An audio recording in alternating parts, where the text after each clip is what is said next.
안녕하십니까. 한국기독교정보에서 보내드린 세 번째 교회 세습과 성경 주의에 대해서 말씀드리겠습니다. 오늘은 하편으로서 결론을 지으려고 하는데, 여러분, 교회 세습은 상당히 어려운 문제입니다. 그러나 분명한 것은 우리가 모든 해결을 할 때 성경적으로 해결을 하지 않으면 안 된다는 겁니다. 그게 기독교인의 표본이고 기독교가 추구하고자 하는 내용입니다. 세상적으로 말하는 것처럼 민주주의라고 말을 쓰더라고요. 요새 방송국에서, 기독교 방송국에서도 민주주의라고 말을 자꾸 써요. 그러니까 성경적으로가 아니고 민주주의라는 말은 성경에 그런 말은 없어요. 근데 그 어떠한 결정을 하는 것이나 삶을 살아가는 내용에 있어서 민주주의는 상당히 중요합니다. 저는 영국과 프랑스와 미국을 존경하는 이유 중에 하나가 이 민주주의입니다. 민주주의의 최고는 대의민주주의, 즉 대의적으로 행사할 수 있도록 우리가 국회를 만들었지 않습니까? 그래서 우리를 대리를 해서 모든 결정을 합리적으로 할 수 있도록 만들어 놓은 게 국회, 행정부, 법원입니다. 우리가 이런 걸 무시한다면 나라가 옛날 군주주의나 독재주의에 뭐가 다르겠습니까? 기독교에 민주주의를 도입해서 자꾸 민주주의라고 하는 말을 하는데, 기독교는 민주주의가 아닙니다. 기독교 성경주의입니다. 성경주의. 우리는 하나님주의, 기독교주의입니다. 그거를 여러분들이 받아들이기 힘들 수 있는데, 뭐냐면 우리가 날 때부터 들었던 생각, 날 때부터 들었던 말입니다. 그렇기 때문에 그게 이제 사람들에게 어떤 생각의 형태를 가진 거죠. 그러다 보니까 이 민주주의라는 말이 나오는데, 실질적으로 역사적으로 볼 때 공화주의, 공화민주주의, 물론 공화주의라고 하는 것이 만들어진 것이 주전에서 만들어졌기는 하지만 실제로 시행된 것은 지금 현재 한 200년밖에 안 됩니다. 그리고 이 민주주의라고 하는 것이 시발점이 된 것도 600년 전쯤밖에 안 됩니다. 그리고 실제로 이게 대의민주주의를 만드는 것은 굉장한 이 인권의 최고봉이라고, 지금 현재로서는 최고봉이라고 할 수 있을 정도로 박수를 보낼 정도로 감사한 일이죠. 제가 법대에서 배우면서 이 대의민주주의를 배울 때 상당히 감격을 했던 부분 중에 하나입니다. 그렇기 때문에 어떤 것이 하나 나와가지고 그것이 확립이 되고 그것이 만들어져서 정말로 아름답게 펼쳐지는 데에는 상당한 기간과 노력이 필요한 것입니다. 그래서 민주주의라는 게 나온 거예요. 그러면 교회도 민주주의로 그냥 그렇게 치부해버리고 말을 것이냐? 아니요. 교회는 민주주의이기도 하지만 성경주의이기도 합니다. 그러면 성경주의는 뭐냐? 하나님주의라는 거다. 하나님이 하라 그러면 하는 거고, 하지 마라 그러면 하지 말아야 됩니다. 그러면 하나님주의로 따지면 독재주의죠. 왜? 하지 마라 그러면 안 해야 되니까, 하라 그러면 해야 되고, 자기가 우리가 순교하라면 해야 될 거 아닙니까? 그렇잖아요? 그러면은 세상적 민주주의로 봤을 때는 그런 독재가 없죠. 그런 독재가 없는 겁니다. 그렇기 때문에 오늘날의 세습주의라고 하는 것에 있어서는 성경으로 풀지 않으면 안 된다는 거죠. 그게 교회에 우리가 예수 믿는 이유니까요. 자, 한번 봐보세요. 지금 현재 명성교회를 들추었는데, 명성교회 말고도 실질적으로 세습을 한 교회들은 있습니다. 그럼 세습을 안 한 교회는 어떻게 된가 한번 제가 살펴보겠습니다. 호산나 교회, 부산에 있는 거, 수영로 교회, 부산에 있는 교회, 앞에 교회는 최홍진 목사님, 그 다음에 뒤에 있는 수영로 교회는 정필도 목사님. 우리나라에서 정말 기둥이요 훌륭한 일꾼들이죠. 이분들은 정말 하늘나라에 가면 면류관이 있다라고, 참 제가 말해서는 안 되겠지만 그런 하나님이 예비했을 정도 훌륭한 그런 지도자지요. 이분들은 정상적으로 교회를 물려주었습니다. 교회에서 합리적으로 모든 것을 처리했다라고 저는 듣습니다. 그 내용은 어떻게 뭐 자기네들이 뭐 투표했고 우리가 일반적으로 생각했을 때 그냥 공동이해를 하고 투표를 해서 그렇게 해서 합리적으로 물려줬다 이렇게 얘기를 합리적이라는 게 그런 뜻이잖아요. 그렇지만 기독교의 합리는 꼭 그거냐? 그렇지는 않다라는 거죠. 그래서 이분들은 자기네들 자식이 있음고 자기네들 함께해서 그 자손들에게 물려줄 수 있는 그런 것이 되는데도 불구하고 자기네들이 하나님의 뜻에 따라 정말 하나님의 지도자를 뽑았을 때 그들에게 정말 하나님 앞에 그 뭐라 그럴까요? 합당한, 또 세상 눈에서도 봤을 때에 저거는 괜찮다라고 할 정도의 그런 거죠. 그렇다면 우리는 어떻게 해야 되겠어요? 좋지요. 자, 좋습니다. 정말로 좋은 거죠. 그러나 우리가 생각하는 것이 것에 좋은 거다. 우리 생각, 정말로 이 생각이 나갖고 막 맞다 뭐 이런다 그래가지고 그게 하나님 앞에 맞느냐? 꼭 그런 것만은 아닙니다. 하나님 앞에 정말 하나님 앞에 뜻이 무엇이냐 하는 거는 우리가 좀 더 생각해 봐야 돼요. 그래서 지금 현재 기독교 매스컴들이 막 그냥 그 세습을 안 한 데는 좀 칭송을 하고 세습을 한 데는 완전히 이거는 뭐 세상에 말종이 한 것처럼 그렇게 치부를 해서 교회의 기독교를 그 오히려 먹칠을 칠하도록 만드는 그런 거고, 치부를 다 드러내 가지고 말이에요. 완전히 그래. 어느 사람이 치부가 없습니까? 기독교 CBS니 뭐든지 방송국에 치부가 없겠습니까? 그러나 분명한 거는 뭐냐? 하나님 앞에 이들은 합당하게 했다는 겁니다. 홍성교회 혼현빈 목사님, 하평교회 안만수 목사님, 성락교회 성결교회죠, 박태희 목사님, 이런 분들은 훌륭한 거죠. 훌륭하죠. 강병교회의 김형현 목사님, 이런 분들은 정말로 훌륭한 게, 정말 하나님 앞에서 우리가 인간적으로 봤을 때나 세상적으로 봤을 때도 하나님 앞에 그냥 정말 이렇게 해주고 싶죠. 그러나 그러면 다른 걸로 한번 보자 이거예요. 사랑의 교회 오정현 목사님, 우리가 지금 현재 정상적으로 우리 지금 현재 인간적인 편에서 봤을 때 정상적으로 했다 이거예요. 근데도 왜 시비를 그렇게 걸고 문제를 그렇게 삼습니까? 뭐가 옳으니, 목사의 그 자격이 되느니 안 되느니 별말이 다 나오잖아요. 제가 입에 담기도 그럴 정도로. 그러나 분명한 것은 뭐냐? 그도 하나님 앞에서 잘 해나가려고 하는 그 하나의 종이었다, 저는 그렇게 봅니다. 여의도 순복음교회는 어떻습니까? 물려줬지만 자손에게 물려준 게 아니라 정말 교인들의 합의를 통해 가지고 물려줬습니다. 자, 그런데 부작용이 어때요? 말이 많았죠. 말이 많았습니다. 이거는 우리가 생각해 봐야 돼요. 정말로 성경적으로 생각할 줄 알아야 돼요.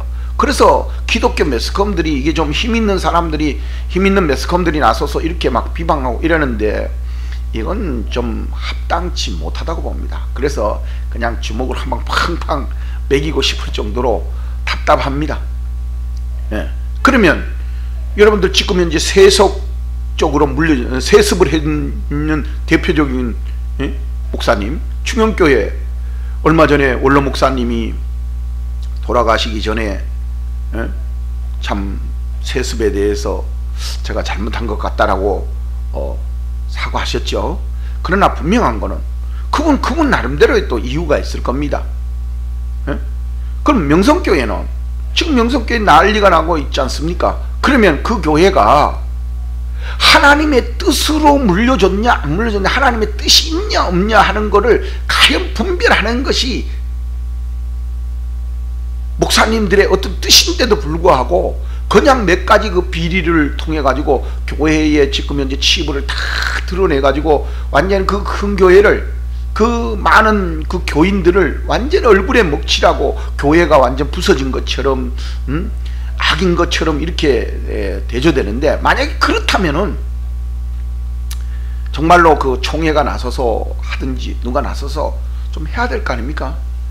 그런데 뒤에서 저렇게 막 그냥 그 해서 취재하러 간다 그래서 막 하고 이러는데, 저도 여러 가지로 그 소식을 듣고 또 취재된 여러 가지 영상도 보고 해서 참 답답해요. 그러나 분명한 거는 우리가 해결 방법이 이렇게 해서는 안 된다라는 겁니다. 하물며 거기에 그 몇몇 그 방송에서 나와가지고 몇 사람이 모여서 한 두서너 사람요? 모여가지고 명성교회 그 회계 장부를 자기네들이 다 본 것처럼 막 뒤집어 가지고 가서 이야기를 하는데, 과연 그게 성경적으로 옳을 것이냐, 인간적으로 옳을 것이냐, 하나님 앞에 영광이 될 것이냐. 교회는 교회가 해결하는 방법이 있어야 됩니다. 전 그걸 주장하고 싶은 겁니다. 마지막으로 여러분들이 결론 지을 때에 기독교인은 기독교인답게 해결을 해야 됩니다. 근데 일부 매스컴이나 이런 사람들이 기독교인답게 해결을 못한다는 거죠. 중요한 건 그겁니다. 세상에서 주먹으로 했다 그래서 우리도 주먹으로 해야 되고, 세상에서 그냥 입으로 떨어버렸다 그래서 입으로 떨어야 되고, 세상에서 칼 가지고 들어서 했다 그래서 우리가 기독교인으로서 칼 가지고 다 해야 됩니까? 기독교인이면 기독교인답게 해결할 수 있는 방법을 모색을 해야 된다. 그래서 성경에 찾아보니까 하나님이 이스라엘 백성을 그 어렵고 고난 속에 노예 생활을 400년 동안 하면서 온갖 찌들었던 그 유대인들, 그 사람들을 기억하려고 보니까 기억이 안 되는 거예요. 제가 봤을 때는 거기에 가서 하나님이 거기에서도 믿음으로 살기를 바랐지 않겠습니까? 그런데 그들의 삶이 정말 노예고 얼마나 고통스러운지 하나님이 하늘에서 들으시고 그들의 아우성, 곡소리를 들었다는 거 아닙니까? 그래서 내가 니를 통해 가지고 이스라엘 백성 이끌어내겠다, 모세인데 한 말이잖아요. 그래서 모세를 통해서 이스라엘 백성을 이끌고 나왔어요. 나왔는데도 그들이 하물며 강야에 도착해 가지고 강야에 팔을 넘어오기 직전 그 다 끌어내 가지고 그 홍해강에 왔는데도 불구하고 그들이 한 말이 뭐라 그래요?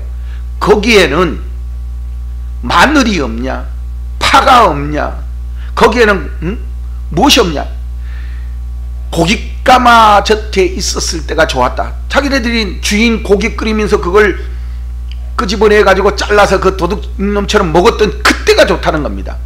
이게 어떤 어리석은 이스라엘 백성이 어디 있어요? 그러면서 할물며 애굽 땅 람세스의 거기에는 장지가 없더냐, 공동묘지가 없더냐, 이렇게까지 비방을 해요. 얼마나 타락한 백성입니까? 생각이 안 되잖아요. 그들을 이끌어냈습니다. 오늘날에도 하나님이 이렇게 세상에서 이끌어냈는데도 불구하고 매스컴이나 이런 사람들이 지금 현재 아니 그 불평하는 거나 똑같잖아요. 모여가지고 우리가 어떻게 해결할 것이냐, 문제가 있다면 문제가 어떤 게 문제냐 이거죠. 세습한 게 문제냐. 세습한 건 절대 성경적으로 문제되지 않습니다.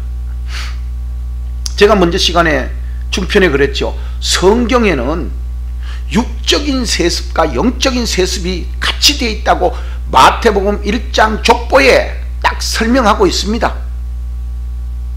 그런데 왜 당신네들이 뭔데 그런 식으로 이야기하냐 이거죠.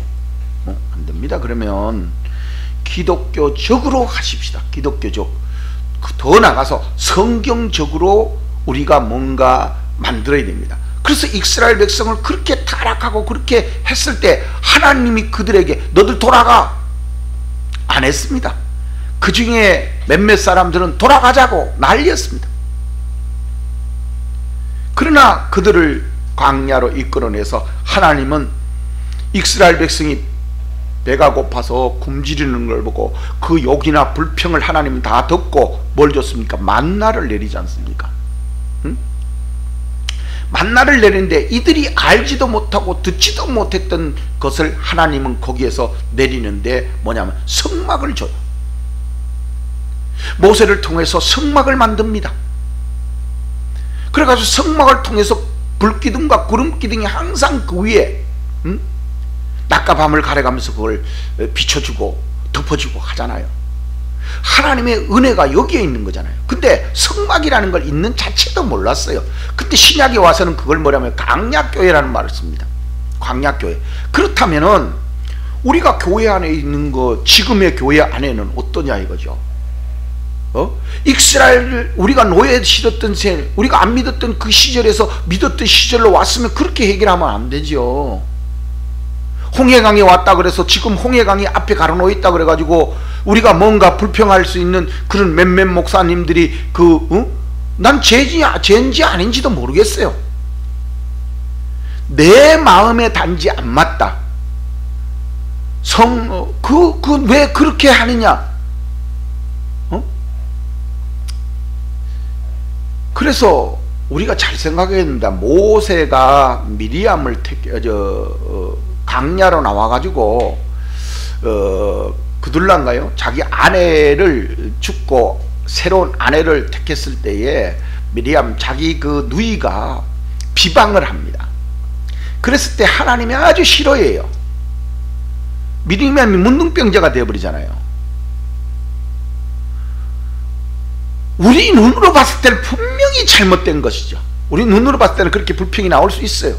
그러나 우리 입으로 하지 말고 우리 입으로 나불나거려서 전부 다 깨부수면 안 된다 이거. 그게 하나님 믿는 사람과 안 믿는 사람의 차이점이 아닐까요? 한번 깊이 한번 생각해 보세요. 해결하는 방법.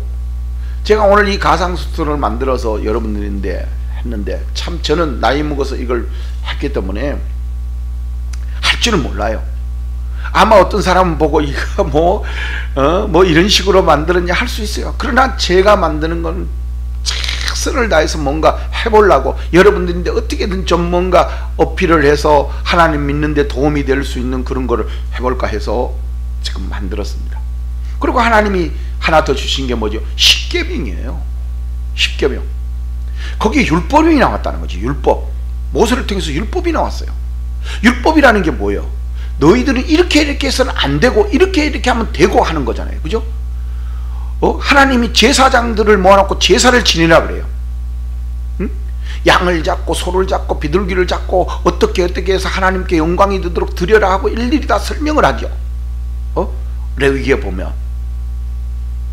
근데 아니 뭐 소를 잡아서 먹고 그렇게 들을 필요 있어? 아니 돼지를 돼지란다. 큰일 날 소리 하고 있네. 여러분들 양을 잡아서 그렇게 드려? 저렇게 드려? 이거는 안 되죠. 하나님이 원하는 대로 그냥 해주시면 돼요.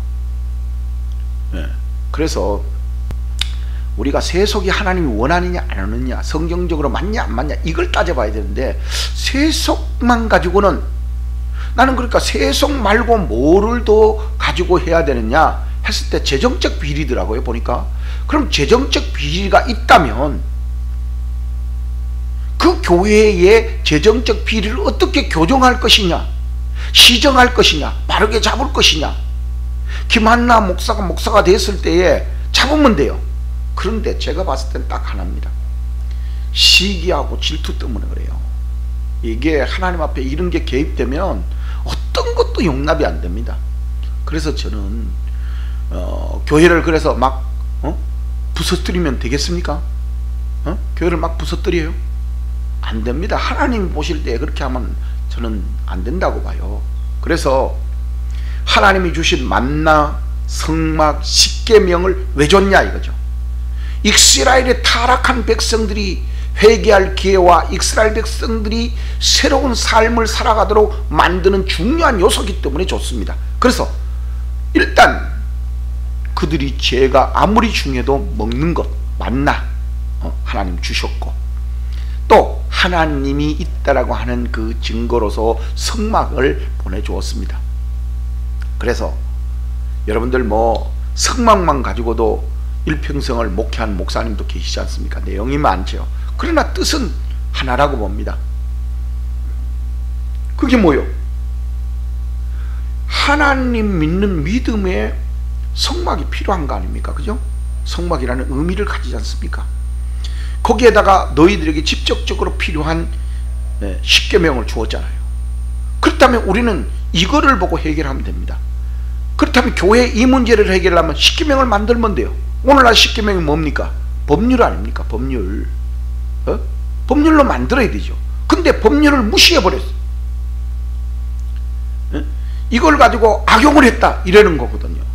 그렇다면 그 악용하고 그거를 갖다 무시한 그거를 그렇게 하지 않도록 만들려면 어떻게 해야 됩니까? 어떻게 해야 됩니까? 우리는 성경을 지켜야 돼요. 여러분들 세상에 보세요.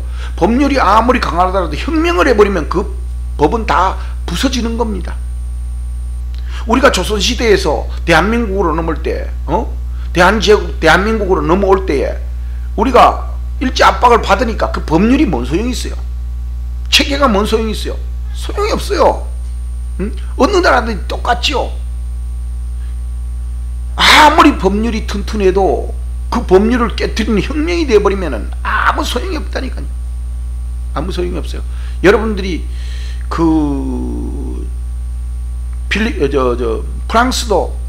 프랑스 대혁명이라고 그러잖아요. 왜 나폴레옹이 왜 나왔어요? 대혁명을 통해서 프랑스 백성들이 자유를 외친 거 아닙니까? 권리를 달라 이거예요. 그래가지고 프랑스는 인권이 강조되고 그 백성들이 뭐라고 할까 선진국으로 나가는 데에 선두주자였잖아요.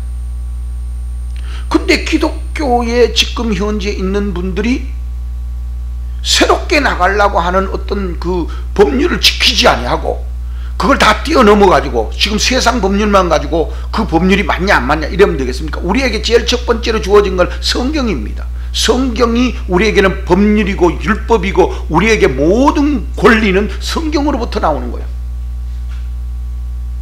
목회자의 권리나 성도의 권리는 성경으로부터 나오는 겁니다.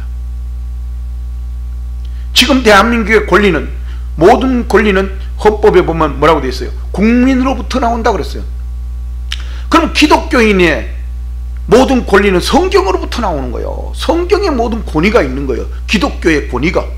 그렇지 않습니까?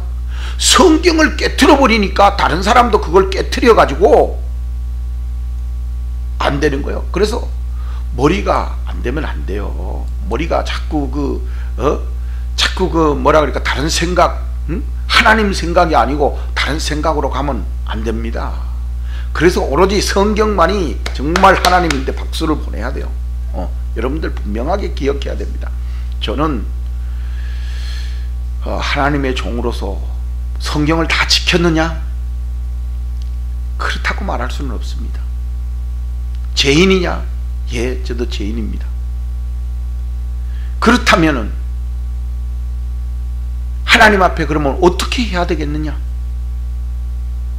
우리가 날마다 애굽 땅에서부터 하나님이 약속한 땅, 가나안 땅으로 가기 위해 가지고 날마다 가지 않습니까? 40년 동안 날마다 가지 않습니까?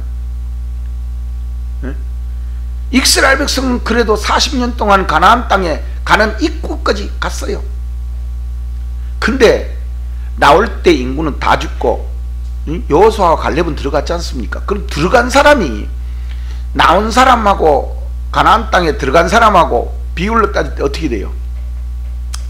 글쎄요, 그때 당시에 뭐 나올 때 200만이었다는 말도 있고 어린아이까지 다 해서 그런데 실질적으로 60만 그것만 보더라도요 여호수아와 갈렙만 들어갔대요.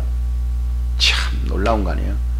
그러니까 우리가 하나님 앞에 성경적으로 한다라는 게 얼마나 어려운가를 지금 현재 이야기하는 겁니다.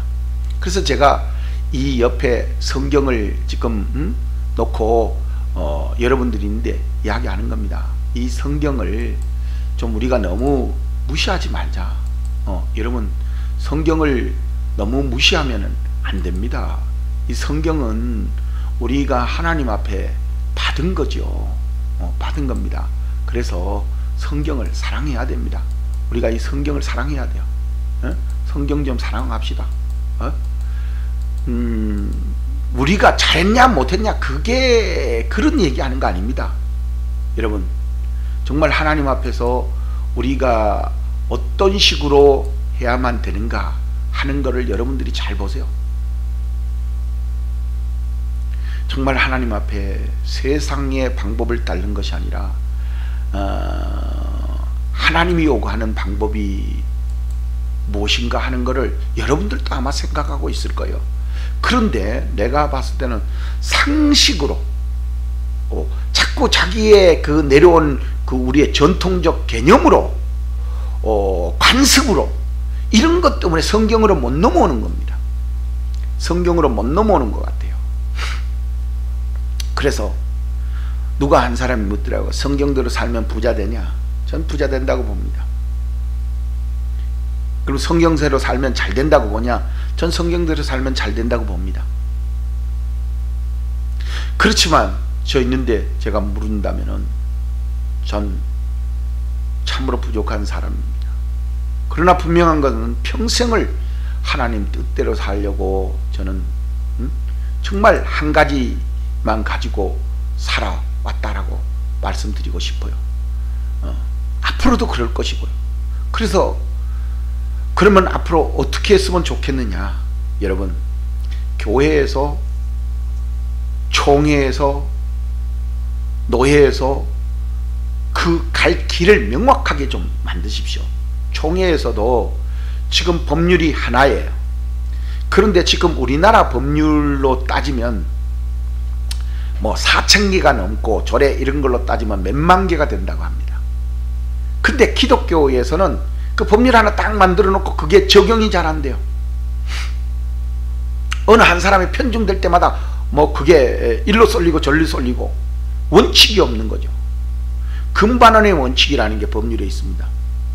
금반원의 원칙, 절대적으로 넘어서서는 안 될 수. 지금 만약에 내가 이제 법률이 그 전에 있었는데 그게 오늘 와가지고 딱 없어졌어.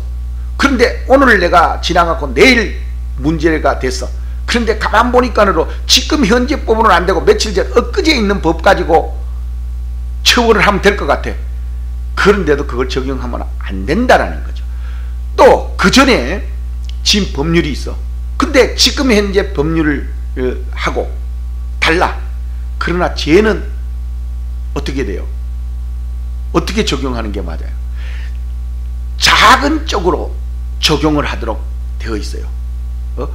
그러니까 죄 지은 사람에게 유리하도록 법률은 적용한다. 이게 원칙입니다. 그래서 사회에서도 그 형사법에 보면은 제형 법정주의라는 게 있습니다. 제형 법정주의, 다시 말해서 법률이 없는 것은 법이 처벌할 수 없는 거예요. 그렇기 때문에 기독교에도 율법이 있었던 것처럼 십계명이 있는 것처럼 법률을 좀 더 세밀하게 만들어 가지고 그렇게 안 되도록 또 누구나 지킬 수 있는 법이 되도록 만드는 것이 더 중요하지 않냐. 개신교단이 살아남는 앞으로 이제 그 이런 거를 살아남기 위해서는 좀 더 많은 연구가 필요합니다.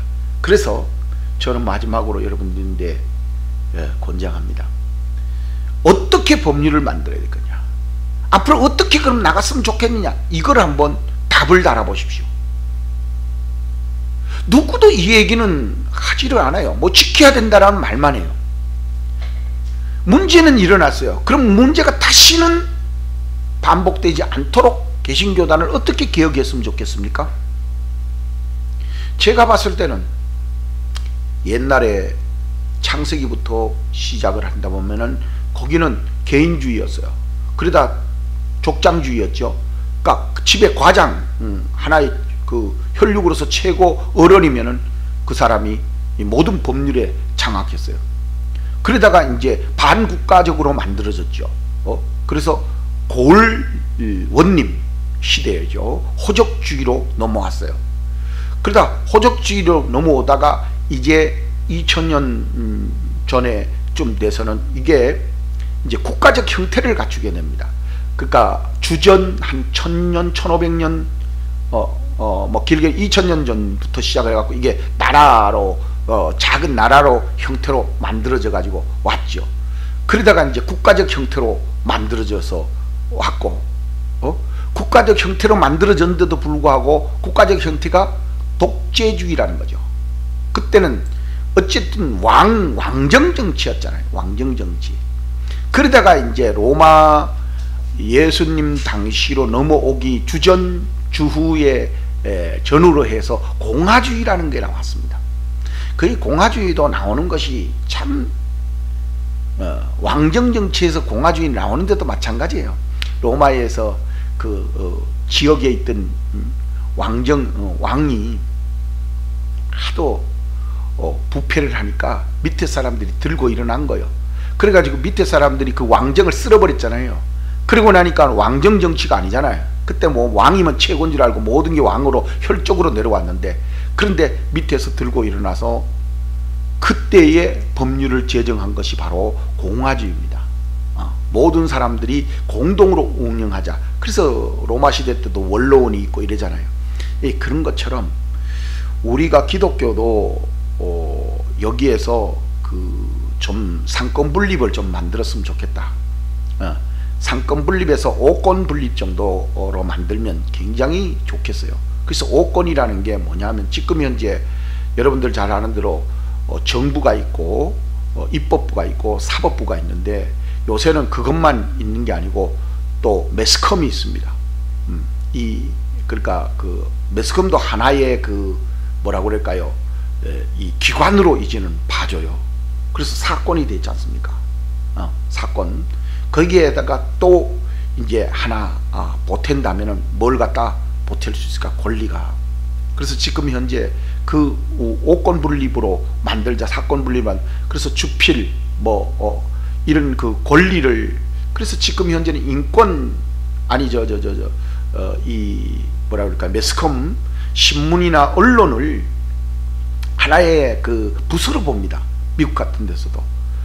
그래서 미국의 권리장전, 미국이 생기기 전 제일 첫 번째로 미국의 법률을 만들기 바로 전, 미국의 필라델피아가 수도였는데, 필라델피아 그 수도에서 제정한 인권 권리장전이라는 게 있어요, 미국에. 근데 그 제일 첫 번째가 뭐냐면 종교의 자유. 어떠한 법으로도 종교의 자유를 막을 수 있는 법률은 만들지 못한다. 만들지 말아라. 이거였고, 두 번째가 바로 그겁니다. 언론을 어떻게든 국가를 향해서 부르짖을 수 있는 권리를 막을 수 있는 그런 권리는, 그런 법률은 제정하지 못한다고 미국 인권 권리장전 첫 번째에 기록된 내용입니다. 그러므로 우리 개신교단에도 그런 거를 본받아 가지고 이제 매스컴에서도 이런 쪽으로 나가야 됩니다.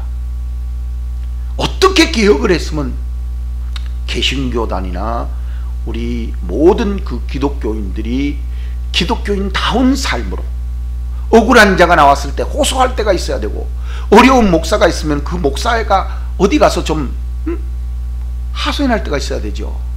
근데 제가 평생을 목회하면서 시궁창에 떨어져도 오히려 욕해요. 저 목사 뭐 잘못했기 때문에 저래지. 맞아요. 그 교회가 그 잘못했으니까, 너 잘못했으니까 그 모양 아니냐, 이런 식으로 얘기하는 거 똑같아요. 그러면 안 되죠. 그 교회가 어려움에 처해 있으면 그 교회를 어떻게 해서 바로 세울까를 얘기를 해야 되고, 목사가 지금 현재 죄를 졌고 뭐 참 노숙자가 되었다면 저 사람이 어떻게 바른 생활로, 또 목회자 생활로 돌아올 수 있도록 어떻게 도와줄까, 이걸 얘기하는데, 네 죄를 그렇게 졌잖아, 과거에 그렇게 악하더니만, 이런 계속 지금도 그 지적만 하는 거거든요. 안 돼요. 기독교 개혁은 거기서부터 시작되는 게 아니라 지금 기독교를 어떻게 나가야 될까 하는 생각과 방향부터 설정을 먼저 해야 됩니다. 그러려면은 거기에 언론인, 기독교 언론인들이 나서 가지고 우리는 이런 교회를 만들어야 된다, 우리는 이런 교회로 나가야 된다. 또 어려운 목사들이 있다면 그런 목사들을 어떻게 도와. 지금 또 원로 목사님들 피눈물을 흘리면서 평생 목회했는 목사님들이 지금도 원로 목사로서 물러났는데도 피눈물을 흘리고 있는 분들이 계시다고 그래요. 많다고 그러네요. 이걸 어떡해요? 방향은 설정된 겁니다. 이미 제가 말씀드린 데서 방향은 설정된 거예요. 우리는 이제부터 이런 쪽으로 나아가서 정말 교회의 법률을 제정하고 그런데 부서를 만들고 재정을 거기에 투입하고 이래야 됩니다. 이것을 하기 위해서는 교회의 안수 집사님들 나서 주십시오. 앞에 장로님들은 목사님 얼굴 보니라고 못 나서고, 목사님들은 어쨌든 자기네들 환경 때문에 영향을 받고 있고, 그렇다면 이제 교인들이 나서서 하나님의 뜻을 가진 자를 세워야 됩니다. 하나님도 하나님이 본인이 그냥 이스라엘 백성 끌어냈으면 돼요. 근데 안 끌어내시고 모세를 앞세웠다는 걸 명심해야 됩니다. 교인들이 자꾸 앞설라 그러면 절대로 감당 못합니다. 그러려면 어떻게 되냐, 우리가 이스라엘 백성이 개혁해서 나올 때에 모세를 하나님이 앞세워서 이스라엘 백성을 가나안 땅까지 이끌었던 것처럼 여러분들이 아무쪼록 좀 더 넓은 마음을 가지고 넓은 계획으로 새로운 가나안 땅을 향해서 갈 수 있는 계획을 하려면은 규정을 만들어야 되고, 그 규정을 만들 기관이 어딘가, 또 그 규정을 만드는 가운데서 모든 교인들 교회에 단합을 가져올 수 있는 그런 환경을 만든다면 저는 분명히 성공할 수 있다고 봅니다.